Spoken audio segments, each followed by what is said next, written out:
Olá, meus amigos, meus inscritos, irmãos de fé. Eu vim falar um pouco sobre a minha vida. Vim contar para vocês sobre tudo que passou. Vocês conhecem a Raquel como a Raquel do De Volta à Vida, o testemunho da minha vida, que é muito importante.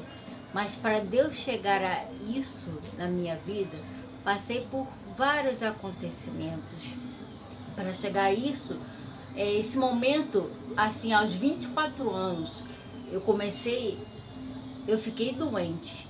Mas e aí? Teve todo o acontecimento antes disso. Eu vim aqui esclarecer para vocês. Com 24 anos eu fiquei doente. Mas antes dos 24 anos, o que aconteceu? Então eu vou contar para vocês. Eu cresci num berço evangélico. Minha mãe buscou muito a Deus para me ter. Ela era desenganada pela medicina. E eu fui uma vitória na vida dela. Me desculpe pelas palavras, que às vezes eu fico meio perdida, mas estou aqui na fé em Deus, porque isso é para abençoar muitas pessoas. Os jovens que às vezes ficam enganados, para ver que eu fui essa jovem, eu fui errada. E eu tento até hoje me concentrar com Deus. Esses jovens é para ver que isso tudo corre atrás do vento. Deus é muito, hoje em dia eu não posso falar que hoje em dia, porque antigamente eu não pensava assim, pensava que minha mãe era uma crentona, era radical, pensava isso tudo. Eu sei que muitos pensam assim. E eu cresci num berço evangélico. Eu sempre eu louvava a Deus, eu participava da escolinha, dava aula aos 13 anos, eu era a Mirim, a jovem, a professora Mirim, ele me chamava assim. Eu era amiga de pastor, eu ia à vigília, eu amava ir em vigília. Eu bebi minha água por causa que aqui coça, da traqueostomia.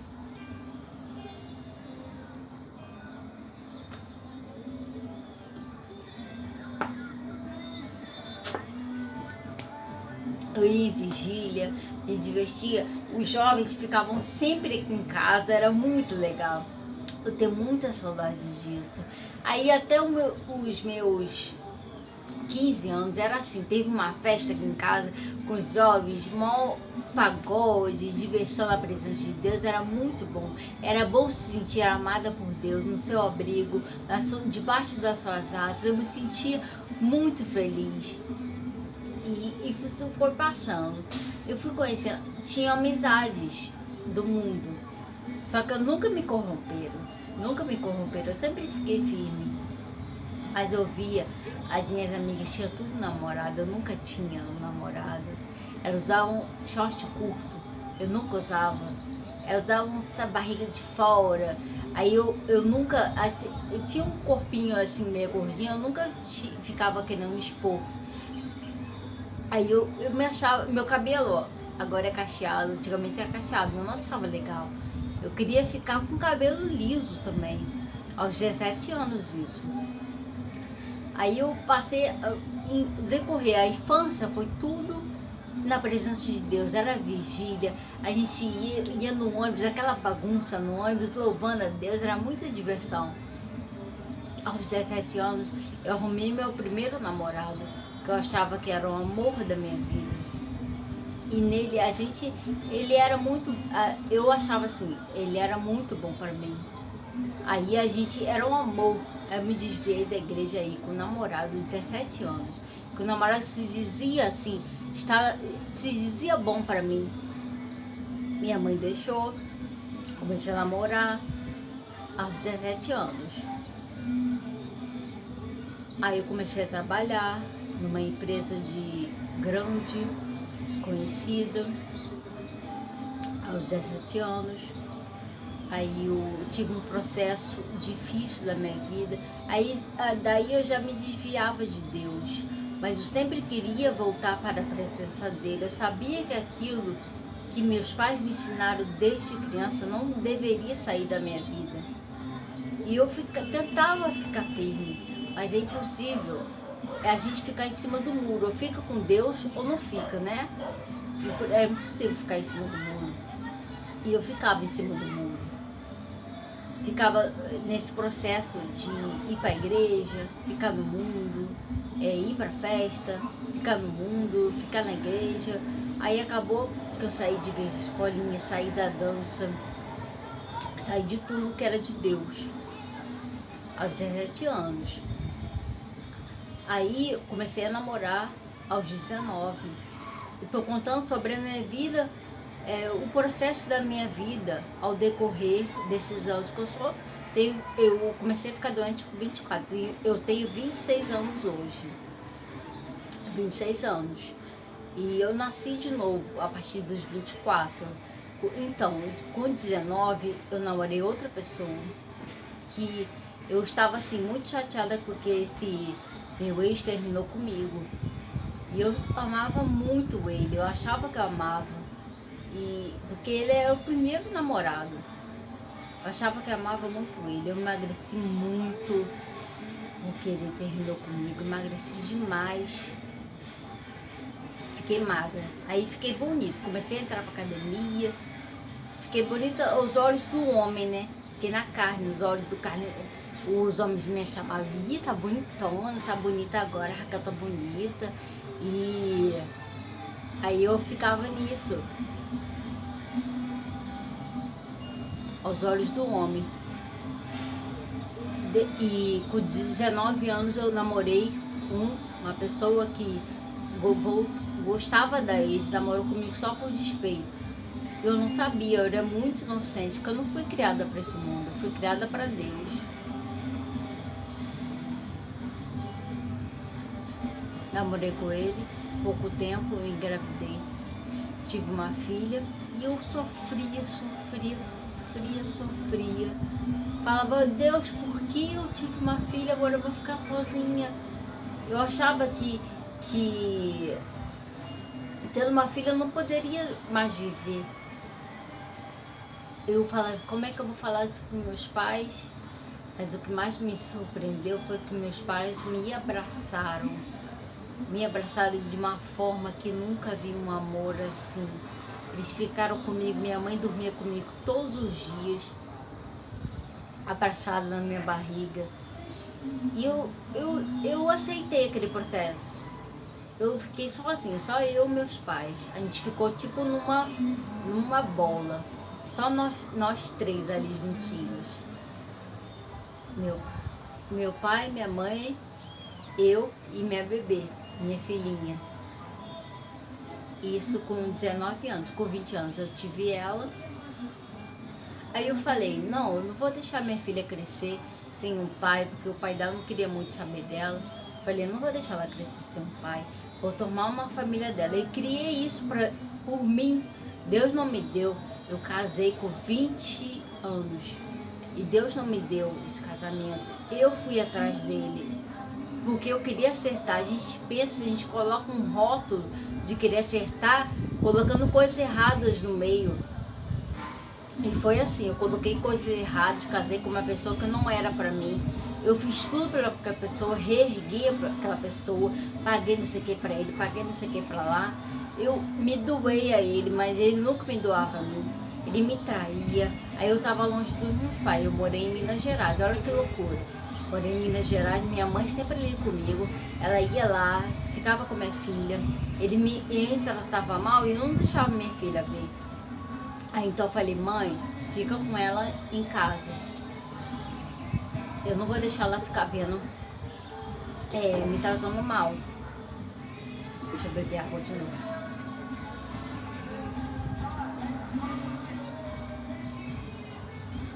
Rapidinho. Começa a coçar. Aí minha mãe ficou lá. E eu sofrendo. Ele me tratava mal, ele tinha um ciúmes excessivo. Eu fazia tudo por ele. Ele tinha um ciúme, me traía, mentia. Uma vez eu vi o celular dele, ele falando com mulheres. Aí eu pedi desculpa por ter visto isso. Eu pedi desculpa por ter visto isso. Mas aí um dia eu chorava todo dia de noite. Todo dia de noite eu chorava com saudade de minha filha. No trabalho eu via uma criança, entrava em lágrimas, porque eu lembrava da minha filha. Lembrava da minha filha. Aí começou a aparecer bolhas e bolhas. Eu não ia mais para a igreja. Eu tentava ir para a igreja com ele. Eu tentava levá-lo para a igreja. Só que não adiantava, porque aquilo era ele. Eu forçava uma coisa que Deus não me deu. Eu oro muito por ele, mas eu forçava uma coisa que Deus não me deu. Ele orava comigo, parecia ser de Deus, parecia que ia mudar. Até pode ser, ele queria ter mudado, mas ele não fazia nada por isso. Aí em 2017 ele me brigou tanto comigo, não chegou a me agredir, mas ele gritava comigo, derrubava a casa toda. Eu falei, quer saber, eu vou embora. Eu não preciso ficar aqui.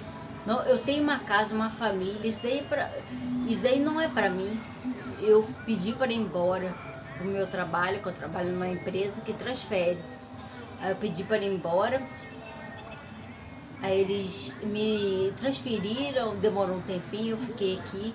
Eu tive muito estresse. Eu fiquei aqui trabalhando um pouco tempo. Trabalhei em umas empresas grandes. E ele sempre me estressando, me traindo, e eu aqui de longe dele. Eu ficava muito nervosa com aquilo. E como dizem, o lúpus, ele é uma doença de estresse, por dentro, de estresse. Uma vez eu falei para ele, vem aqui me ver, que ele morava longe. Ele falou, não dá, porque eu te dei R$100, um valor pouco. Me deu R$100 para nada.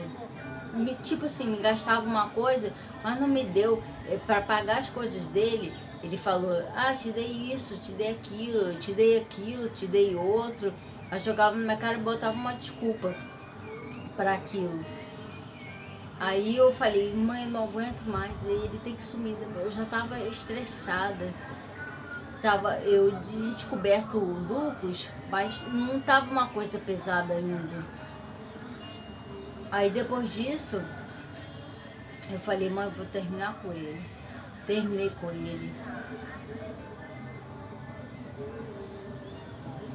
ele. E aí eu fiquei em paz. Eu sabia que o processo eu precisava estar sozinha, porque eu não sabia o que eu ia ver. Terminei com ele em junho de 2018.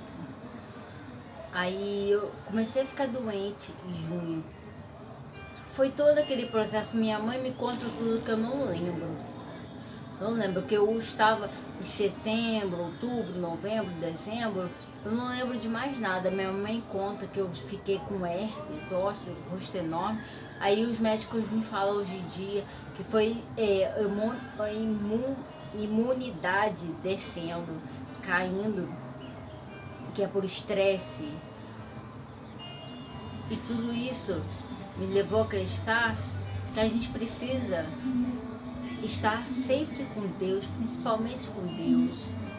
E quem das pessoas ao nosso lado, que é importante, que quer estar com você, é quem você tem que ficar do lado. Mas não force ninguém estar com você. Não force amor de qualquer pessoa. O amor, primeiramente, tem que estar com você. E o que eu levei em conclusão é isso. Deus me levou ao coma para eu poder refletir, parar e voltar para Deus. Que eu poderia ter morrido, mas Ele me levou para lá. Ele me trouxe de volta sem nenhuma sequela, para eu voltar para Ele. Porque Ele me ama tanto, tanto, tanto, que Ele me colocou aqui para contar o testemunho para pessoas jovens que pensam que tem que namorar, tem que ter um amor, o grande amor da vida. O grande amor da sua vida é Deus. O grande amor da sua vida é Deus. E no meu caso, a minha filha, ela é muito importante para mim. Hoje em dia eu vejo porque eu não posso ter mais filho. Eu não acreditava naquela época. Deus cuida de tudo, de cada detalhe, sabe? Naquela época eu fiquei desolada, porque eu fiquei sozinha, sem um pai para minha filha, né? Eu fiquei sozinha, tentei arrumar outros pais para ela, mas eu vi que eu era a principal para ela. Eu venho falar para vocês, jovens, que tentam correr atrás do vento. Não corre atrás do vento, é a pior coisa que você vai fazer. Eu fiz isso, corri atrás do vento e não adiantou. Vim contar para vocês um pouquinho minha vida antes do meu testemunho, tá? Me desculpe assim as palavras que não foi talvez tão certas, mas foram as palavras que eu pude usar para alertar vocês, jovens. E pessoas também que vivem numa coisa abusiva, que não vivem para Deus. Vive para Deus, o momento é agora. Tua graça nos basta, tua graça me basta.